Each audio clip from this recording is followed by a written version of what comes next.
அன்பான வணக்கங்கள்.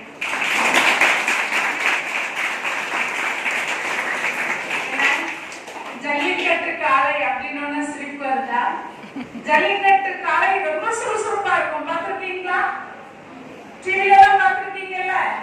ரொம்பவும் சுறுசுறுப்பா இருக்கும். அந்த சுறுசுறுப்பு தான் இந்த உலகத்திலே மிகவும் சிறந்தது. ஒரு கேள்வி கேட்கணுமா உங்களை? கேட்கலாம்ல? இந்த உலகத்திலே யார் ரொம்ப அழகானவங்க? சொல்லுங்க பாருங்க. யார் ரொம்ப அழகானவங்க? யார்? அம்மா. Very good. வேற அம்மா சொல்லிருக்கான். இந்த சைடு யார் ரொம்ப அழகானவங்க? என்னம்மா? Very good. நல்ல மனசு உள்ளவங்க அழகானவங்க. என்ன பொறுத்த வரைக்கும் நல்லா கருத்து சொல்லு. என்ன பொறுத்த வரைக்கும் இந்த உலகத்தில்